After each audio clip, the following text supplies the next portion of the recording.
മക്കളെ എല്ലാവർക്കും നമസ്കാരം. ഇതൊരു ചിക്കൻ കറിയാണ്. വളരെ ടേസ്റ്റി ആയിട്ടുള്ളൊരു സിമ്പിൾ ചിക്കൻ കറിയാണ് കേട്ടോ. ഈ ചിക്കൻ കറി കാണുമ്പോൾ നമുക്ക് തോന്നും, കഴിക്കുമ്പോഴും തോന്നും ഇത് വറുത്ത് തയ്യാറാക്കിയിരിക്കുകയാണ്. വറുക്കാതെ തന്നെ വറുത്ത് തയ്യാറാക്കുന്ന രീതിയിൽ ചെയ്തിരിക്കുകയാണ്. വളരെ ടേസ്റ്റാണ്. ചിക്കൻ എല്ലാവർക്കും ഇഷ്ടമാണല്ലോ, പക്ഷെ കഴിക്കാത്തവരും ഈ ചിക്കൻ ഇങ്ങനെ തയ്യാറാക്കിയാൽ അവർ കഴിക്കും. അപ്പോൾ ഒരു തവണയെങ്കിലും ചെയ്ത് നോക്കിയാൽ നമ്മൾ ചിക്കൻ കിട്ടുമ്പോഴൊക്കെ നമ്മൾ ഇങ്ങനെ ചെയ്യുകയുള്ളൂ കേട്ടോ. അതുകൊണ്ട് ഇതിൻ്റെ ടേസ്റ്റ് അറിയണമെന്നുണ്ടെങ്കിൽ നമ്മൾ ഇതേ രീതിയിലൊന്ന് ചെയ്തുകൊണ്ട് വളരെ സിമ്പിളാണ്.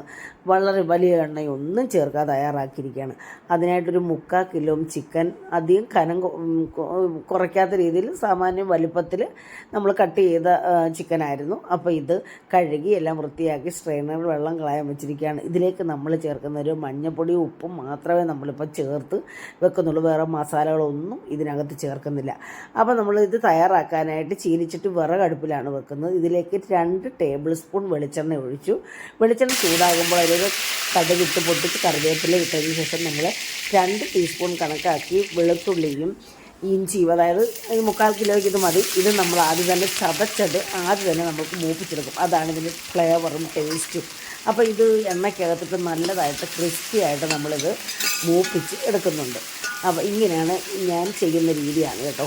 അപ്പോൾ പലരും പല രീതിയിലാണ് ചെയ്യുന്നത്. നമ്മൾ എന്തൊക്കെ കാണിച്ചാലും ഓരോരുത്തർക്കും ഓരോ രീതിയുണ്ട്. പക്ഷേ ഈ രീതിയിൽ ഒരു തവണയെങ്കിലും ചെയ്യണം മക്കളെ. അപ്പോൾ നമ്മൾ ഈ ഇഞ്ചിയും വെളുത്തുള്ളിയും നന്നായിട്ട് മൂത്ത് കണ്ടില്ലേ, മണമൊക്കെ വന്നു കഴിഞ്ഞാൽ നമ്മൾ 4 സവാള എടുത്ത് കണ്ട് ഇതേ രീതിയിൽ അധികം സ്ലൈസ് അല്ലാത്ത രീതിയിൽ ഇതുള്ളതായിട്ട് നമ്മൾ കട്ട് ചെയ്തെടുത്തിട്ടുണ്ട് കേട്ടോ. ഇത്രയും വലുപ്പത്തിലാണ് ഈ ചിക്കൻ കറിക്ക് നമ്മൾ ഈ സവാള എടുക്കുന്നത്. അന്നേരം ഇത് പെട്ടെന്ന് മൂക്കുകയും ചെയ്യും, പിന്നെ ഇത് കുഴഞ്ഞു പോകത്തില്ല കേട്ടോ. 1/2 ടീസ്പൂൺ ഉപ്പും ചേർത്ത് ഇത് നമ്മൾ ഈ എണ്ണയ്ക്കകത്തിട്ട് നന്നായിട്ട് മൂത്ത് വേവിക്കുന്നുണ്ട് കേട്ടോ. ഇത് കുഴഞ്ഞിരിക്കത്തേ ഇല്ല.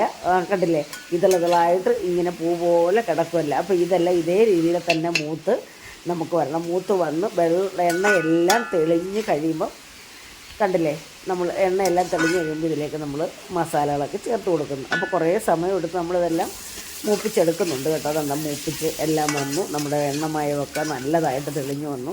നമ്മുടെ ആവശ്യത്തിന് വെളിച്ചെണ്ണ ചേർക്കാം കേട്ടോ. ഇതിലേക്ക് ഇനി 1/2 ടീസ്പൂൺ മഞ്ഞൾപ്പൊടി, 1 ടീസ്പൂൺ കണക്കാക്കി നമ്മൾ പെരിഞ്ജീരകം പൊടിച്ചത്, പിന്നെ 2 ടീസ്പൂൺ കുരുമുളക് പൊടി ചേർക്കുന്നുണ്ട് കേട്ടോ. നല്ല ടേസ്റ്റാണ് കൂടുതൽ കുരുമുളക് പൊടി ഇട്ടാൽ. അപ്പോൾ അത് ജസ്റ്റ് ഒന്ന് ഇളക്കിയതിന് ശേഷം നമ്മൾ ബാക്കിയുള്ള പൊടികൾ ചേർത്ത് കൊടുക്കാൻ നമ്മൾ 2 ടീസ്പൂൺ കണക്കാക്കിയാണ് മല്ലിപ്പൊടി ചേർക്കുന്നത്. പിന്നെ 2 ടേബിൾ സ്പൂൺ കണക്കാക്കിയാണ് നമ്മൾ മുളക് പൊടി. അധികം മല്ലിപ്പൊടി നമ്മൾ ഇങ്ങനെയുള്ള ഇറച്ചിക്കും മീനിനും ഒന്നും ചേർക്കാൻ പാടില്ല കേട്ടോ. മുളകാണ് ഇതിന് മുന്നിൽ നിൽക്കേണ്ടത്. അപ്പോൾ ഇതിലേക്ക് നമ്മളിനി മസാല, ചിക്കൻ മസാല 2 ടീസ്പൂൺ ചേർത്തതിന് ശേഷം നമ്മൾ ഇത് കൂട്ടി ഇളക്കുകയാണ് ആ എണ്ണയ്ക്കകത്തിട്ട്. അപ്പോൾ നമുക്ക് ഇത്ര എണ്ണ മതി കേട്ടോ. വേണമെങ്കിൽ നമുക്ക് ആവശ്യത്തിന് വെളിച്ചെണ്ണ ചേർക്കാം. ഞാനിപ്പം കുറച്ച് വെളിച്ചെണ്ണയാണ് നമ്മൾ ഉപയോഗിക്കുന്നത് കേട്ടോ. ഏത് ഓയിൽ നമുക്ക് ഇഷ്ടമുള്ള ഓയിൽ ചേർക്കാമല്ലോ. അപ്പോൾ ഇതെല്ലാം ഈ മസാലകളെല്ലാം നമ്മുടെ ഈ സവാളയ്ക്കകത്ത് കിടന്നെല്ലാം മൂത്ത് മൊരിഞ്ഞ് നല്ല പെർഫെക്റ്റായിട്ട് മൂത്ത് മണമൊക്കെ വന്ന് കഴിയുമ്പോൾ നമ്മളിതിലേക്ക് കുറച്ച് കറിവേപ്പിലയും പച്ചമുളക്, നമ്മുടെ പച്ചമുളക് ഈ സമയത്താണ് ഇടുന്നത് കേട്ടോ. അല്ലെങ്കിൽ ഈ പച്ചമുളക് വെന്തങ്ങ് അലുത്തു പോകും. അപ്പോൾ പച്ചമുളക് ഇട്ട് അതിനകത്തിട്ട് ഇളക്കിയതിന് ശേഷം കുറച്ച് കറിവേപ്പിലയും കൂടെ ചേർത്ത് കൂട്ടി ഇളക്കി നമ്മൾ എന്നിട്ട് ഇതിലേക്ക് നമ്മുടെ ചിക്കൻ ചേർത്ത് കൊടുക്കും കേട്ടോ. ചിക്കൻ ചേർത്ത് കൊടുത്ത് ഇത് കൂട്ടിപ്പരട്ടും. ഈ മസാലകളെല്ലാം നമ്മുടെ ഈ ചിക്കനകത്ത് പിടിക്കത്തക്ക രീതിയിലും, അപ്പോൾ ഈ ഗ്രേവിക്കകത്തുള്ള എണ്ണയെല്ലാം ഈ ചിക്കനകത്ത് പിടിക്കത്തക്ക രീതിയിൽ നമ്മൾ നന്നായിട്ട് കുറേ സമയമെടുത്ത് നമ്മളിത് കൂട്ടിപ്പരട്ടും. ഈ സമയത്ത് ഈ ചിക്കനകത്തൊന്നും വെള്ളമൊന്നും ഇറങ്ങി വരുത്തൊന്നുമില്ല കേട്ടോ. കണ്ടില്ലേ, ഇതേ രീതിയിൽ നമ്മൾ കുറേ സമയം ഇങ്ങനെ ഇട്ട് കൂട്ടിപ്പരട്ടി എല്ലാം ശരിയായിട്ട് നമ്മുടെ ആ മസാലകളെല്ലാം ഞാൻ കുറച്ച് മുളക് പൊടിയും ചിക്കൻ മസാലയും കൂടെ വറുത്ത് ഇതിനകത്ത് ചേർത്തായിരുന്നു കേട്ടോ, ചൂടെ നല്ലൊരു മണം കിട്ടാൻ വേണ്ടി. അപ്പോൾ ഇതെല്ലാം കൂടെ നമുക്ക് ഗരം മസാല വേണേൽ ചേർക്കാം കേട്ടോ. നമ്മൾ ചേർത്തില്ല, നമുക്ക് ചിക്കൻ മസാലയും പെരിഞ്ജീരകവുമാണ്. അപ്പോൾ ഇതിലേക്ക് കുറച്ച് ഉപ്പും കൂടെ ചേർത്ത് വീണ്ടും നമ്മൾ കൂട്ടി ഇളക്കി യോജിപ്പിച്ച് എടുക്കുന്നുണ്ട്. ഇപ്പോഴാണ് നമുക്ക് ഭയങ്കര ടേസ്റ്റാണ് കേട്ടോ. ഇങ്ങനൊന്നും ചെയ്യുന്നതായിരിക്കും, ചെയ്യാൻ പാടില്ലാത്തവർക്ക് വേണ്ടിയാണ് കേട്ടോ. ഇതേ രീതിയിൽ നമ്മൾ ഈ മസാലകളെല്ലാം ഇതിനകത്ത് പിടിച്ച് ആ എണ്ണയ്ക്കകത്തോടെ ഒന്നുകൂടൊന്നും വഴന്ന് വന്ന് കഴിയുമ്പം എന്താ ടേസ്റ്റ് എന്ന് പറയാം. എന്നിട്ട് നമ്മൾ അടിക്ക് ചേർത്ത് നമ്മൾ കുറച്ച് വെള്ളം ഒഴിച്ച് കൊടുക്കും. നടുക്കൊഴിക്കില്ല കേട്ടോ. ഇങ്ങനെ അടിക്ക് ചേർത്ത് നമ്മൾ ആ ചീനിച്ചട്ടിക്കകത്ത് കുറച്ച് വെള്ളം ഒഴിച്ച് നമ്മൾ അടച്ചു കൊടുക്കും. കാരണം അടി കരിയാതിരിക്കാൻ വേണ്ടി. നമുക്ക് ചിക്കനകത്തുനിന്ന് വെള്ളം ഇറങ്ങി വരും, പക്ഷേ എനിക്ക് തോന്നുന്നു ഒരു പ്രാവശ്യം വെച്ചപ്പോൾ വെള്ളം ഇറങ്ങി വന്നില്ല. അപ്പോൾ അടിക്ക് കരിഞ്ഞു പിടിച്ചു. അതുകൊണ്ടാണ് ഞാൻ ഇങ്ങനെ അടിക്ക് വെള്ളം ഒഴിച്ചു കൊടുക്കുന്നത്. പിന്നെ ചെയ്യുമ്പോൾ ഞാൻ അങ്ങനെ ചെയ്യുന്നത്. അത് നമ്മൾ അടച്ച് വെച്ച്, അപ്പോൾ ആ വേവുമ്പോൾ തന്നെ അടിക്കുന്ന ആ വെന്ത് മേളോട്ട് ആവി കയറി വേവുകയും ചെയ്യും, വെള്ളം അവിടെ കിടക്കും. പിന്നെ വീണ്ടും നമ്മൾ ഇങ്ങനെ ഒന്ന് ഇളക്കി കൊടുത്തിട്ട് നമ്മൾ പിന്നെ നോക്കുമ്പോൾ കണ്ടില്ലേ ഈ ചിക്കനകത്തെ വെള്ളവും നമ്മുടെ ഈ ഒഴിച്ച വെള്ളവും എല്ലാം കൂടെ ചെറിയ രീതിയിലായി 2-3 പ്രാവശ്യം ഞാൻ ഇളക്കി കൊടുത്തായിരുന്നു കേട്ടോ, തിരിച്ചും പിരിച്ചും ഇളക്കി കൊടുക്കും. അപ്പോൾ നമ്മുടെ ഈ ഒരു 10-20 മിനിറ്റ് ഓളം എടുത്ത് നമ്മുടെ ചിക്കൻ കണ്ട് ഇതേ പരുവമായി. കണ്ടില്ലേ ചിക്കൻ എല്ലാം ഗ്രേവിക്കകത്ത് കിടന്ന് വെന്ത് നല്ല സൂപ്പറായിട്ട് വന്നിട്ടുണ്ട്. നല്ല മണവും നല്ല രുചിയുമാണ്. അപ്പോൾ ചിക്കൻ വെന്തു, നന്നായിട്ട് വെന്തു. ഈ ആവിക്കകത്ത് അടിക്ക് കിടന്ന വെള്ളത്തിൻ്റെ അതിൽ മേളോട്ട് വെന്ത് കയറി.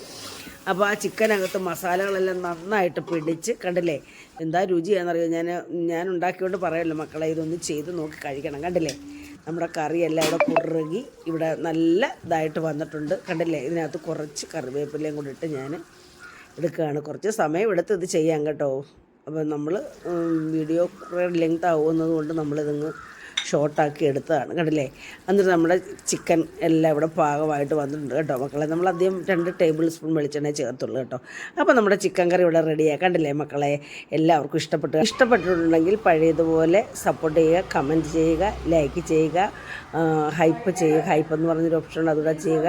അതുപോലെ ആദ്യമായിട്ട് കാണുന്ന മക്കൾ സബ്സ്ക്രൈബ് ചെയ്ത് സപ്പോർട്ട് ചെയ്യുക.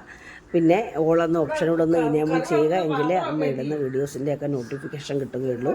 അപ്പം മക്കളെ അടുത്ത ഒരു നല്ല വീഡിയോ ആയിട്ട് വരുന്നവരെയും മക്കളെ എല്ലാവർക്കും എൻ്റെ നന്ദി, നമസ്കാരം. എല്ലാവരും സുഖമായിട്ടിരിക്കുക, സന്തോഷമായിട്ടിരിക്കുക. അപ്പം ശരി മക്കളെ.